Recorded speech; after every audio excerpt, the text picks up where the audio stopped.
Hello, hi. This is Faith at Faith and Books. How are you doing? I'm going to do a mishmash video. First of all, I even wrote down everything I was going to say so I could say it quickly. So Linda Jo Martin gets this hornblower giveaway. It's Linda. Oh, I'm sorry, forgetting the name of the new name of your channel. Linda's Cozy Reading and Writing Corner, maybe? I'm sorry, I can't remember it exactly. But anyway, I'm going to send this to you. We've already talked. So that's first things. The second thing is that I finished my first book of the year, and it was Horatio Hornblower's Mr. Midshipman Hornblower by C.S. Forster. And we have a lively Voxer group, and we're having a really good time. It's so good. I really like it. We've been discussing what it is. Some people compare it to the Aubrey Maturin. I'm going to leave that on because it's chilly out. Can you hear that? I noticed in the last video, you could really hear the fan going. Okay. Anyway, it's kind of chilly out, so I don't really want to turn off the engine quite yet. Anyway, it's swashbuckling. It's episodic so that each chapter is kind of its own short story. Now, I don't know if all the books have that same pattern. I don't think so. They might be more novel, like an overarching novel kind of thing. This one is actually one of the later ones that he wrote. The ones that are in the middle of Hornblower's career were written first, and then the author went back and wrote. So this was 1948, it says. Anyway, he's just a wonderful writer. It's light in the sense that it's easy to read. You know, it's not trying to say anything really philosophical, although it's intelligent. You know, it's intelligently written. It's just good fun. Now, it's only January 7th? So you have time to join in. We're trying to read one a month, and it's easy to read it within a week. I was a little bit slower. Some people read it just in a couple of days. Yeah, so you have the whole month, so please join us. I think you'll really enjoy it. You won't regret it. And they're easy to find. There's audio, there's you can get them online. They're in libraries, they're in used bookstores, you can buy them on Amazon. They're easy to get. So I highly recommend Hornblower, and it's started out the year wonderfully for me, and I've already finished my first book. So that's that.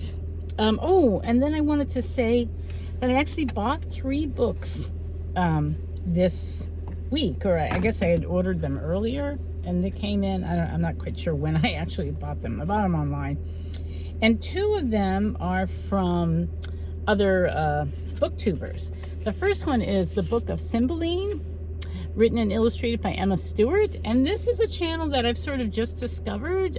She's the Bookish Princess, and I'd heard her name before, but I hadn't gone to see her videos, and I subscribed and I started watching, and she is so charming. She's really charming. She did a great Febregency announcement that I'll link to. And when I found out she had written this book, I thought, you know what, I want to support my fellow booktubers. So I got it. So I'm going to read this, since I finished my In Real Life book for this week. I think I'm just going to read this. And I also, from Tom at LA Books, he wrote a book. And I had meant to get this a long time ago and didn't. Look at this. I'm not somebody who reads graphic novels. I find them confusing. I never know what to read first. Let's see. What does it say here?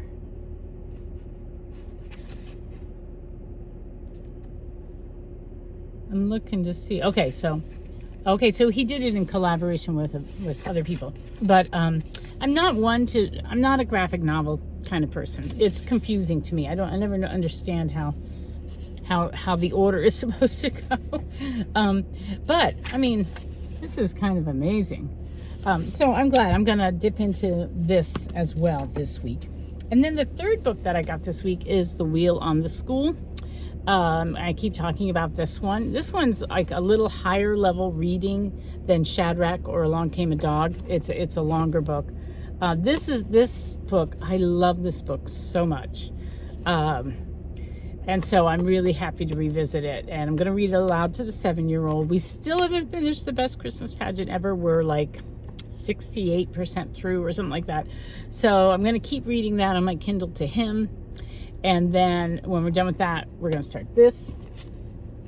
And because I'm reading that on my Kindle and Middlemarch on my Kindle, I don't want to read any more Kindle books this week. That's why I'm going to dip into in real life books since I finished Mr. Midshipman Hornblower. Yeah, because I have a audio in real life and then Kindle books going. But sometimes it doesn't work out. And I don't have the right in real life book that I can read, so then I have to double up on my Kindle. I don't know why, but I don't like switching back and forth all the time. It just bothers me. I often get lost. I get lost on the Kindle, so I'm trying to avoid that, but it's kind of unavoidable. Anyway, so I want to talk about reading challenges that I want to participate in. So the first one that I've already talked about was the Whimsical Winter. And I might dip into some of the things for that this week as well, since I don't have a true in real life, like a planned out in real life book.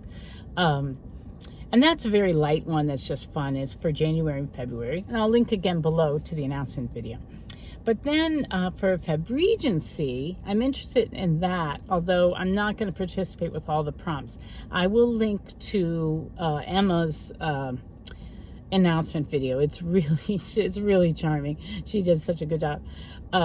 But I do want to participate in that group read, which is reading Evelina by Frances Burney. That is a book I've heard about forever, and now's the time to read it. So I want to do that. And I also want to read, another prompt has to do with reading poetry from the Regency period. And I want to read Wordsworth. And just this morning I went and looked I had a little book of Wordsworth poetry that one of my sisters gave me years ago, and I can't find it. So I want to hunt that up. I think Wordsworth is going to be my Regency poet. And I think that's all I'm going to do with their prompts. I can't remember even the other prompts. But I'm going to do something that's I'm going to do my own twist on it. First of all, Hornblower is Regency adjacent because it takes place during the Napoleonic era, and that's overlaps with Regency. So you're in the Regency period mood-wise when you're reading Hornblower. And the other thing I really want to do is I want to have a little Febregency party, probably just invite family because it's so goofy. But what I want to do is I want to have, because I have children who are musicians. Here, I'll turn this off now. I'm going to ask them to perform like they do in the Regency era, where they would sit down and play the piano forte. And then sing. I have singers in my family, or my youngest son's girlfriend also has a beautiful voice. So maybe just do a little recital, if Febregency style or Regency style. And then I think I'm going to have a lot of candles around. Maybe we'll have some British type foods to eat. And I'm going to, I think I'm going to serve port. And we're going to play whist. So one time for my birthday, a couple years ago, I wanted to learn how to play whist because I keep reading about whist. And my family, they're all into playing games. And so I thought they would enjoy learning whist, but they just sort of, humored me and played a few hands of whist. And we were just getting the hang of the game. I couldn't tell you how to play it at all right now. I'd have to really go refresh my memory. And I'm not the quickest person to pick up card games. I have to play them a while before I get any good at it. And remember how to do things. But yeah, so I want to have a whist party with port and, followed, or it would follow on the little recital in the drawing room. So that's my idea for Febregency. Then there's something called the Historathon, and I will link to somebody's video. I saw a bunch of them, and I can't remember which was the first I saw for Historathon, but that's a year-long reading event. It's broken into 4 quarters of the year. So the first 3 months, you read something like a prehistory to 500 AD, and then I don't remember the things that how they divide up the other remaining time periods. And there's the second quarter and the third quarter and the fourth quarter. It comes up to modern times. And I want to participate in this, but I know there's a Voxer group, and I eventually might ask to get on that. But I'm too overwhelmed with January and February already. I'm not that I'm overwhelmed in a bad way, but I've just planned things, and I don't want to overplan. I don't want to say yes to everything, and then feel pressure or feel like I'm dropping the ball and I can't get it all done. But I have become very interested in pre-industrial civilization and cultures. In fact, as evidence of this, I got this book out of the library the other week. It's First People, the Early Indians of Virginia. And I had actually started reading a book called The Last Days of the Sioux Nation, or something like that. It's a history of the Sioux Indians in I guess it's South Dakota. And it starts with Wounded Knee. So I'm really interested in Native Americans, and I'm just interested generally in pre-industrial civilization and how they did things. I find that really fascinating. I think that's one reason why I like homesteading and people who live off grid, because I'm fascinated by the very successful way people survived and figured out how to do things, how to shelter themselves and clothe themselves and feed themselves and preserve food and all those things that people learned to do before the Industrial Revolution, before the discovery of electricity and refrigeration and all that stuff. So what I think I want to do for Historathon, I think the first quarter is going to be prehistory, because when I got my ancestry done, my DNA, I found out I'm part Neanderthal. I know nothing about Neanderthals. So I'd like to read something about Neanderthals. I'm also really interested in the story of human migration from Africa, how Africa was the cradle of humanity, and then how we migrated out. I think that's really interesting. So I think I'm going to wait till March to try to read those. Maybe if I can fit them in before then. But I have to find the books. I have to do research and find the books. And then I'm not sure what I'm going to do for the second quarter of Historathon. I was thinking early church history, but then I might do like medieval, how they did things in the medieval times. That's a fascinating topic. And then the third one, the third quarter, there's I think these are within the time periods, 1491, which tells about the state of the North and South American continent. I think like what was going on there before Columbus discovered it. That sounds really interesting. And then for the last one, I think I want to go back to that book on the Sioux Nation. So that's what I think I want to do for Historathon. It's very vague. I haven't picked out all the books or anything like that. But and I probably won't get to it till the very last quarter, for at least this first quarter. I probably won't get to it until later. Yeah. So, and then the last thing I wanted to mention is I'm going to start a series where I'm going to do a shelf tour of my wall of books in the study of our house. We have tons of books. This past summer, my oldest daughter came over and helped me clean out a lot. I mean, we got rid of boxes and boxes of books, and we still have tons and tons of books. And I want to organize them well. And I have real trouble with organization anyway. It's just not my strength. But I think if I do videos where I just take each shelf, I can talk through, maybe you all can help me. I can put my hand on each book and talk about it, sort of like that, what is that decluttering method where does it spark joy or whatever? Yeah, look at it, touch each book, say, is this worthwhile keeping? Why do I want to keep it?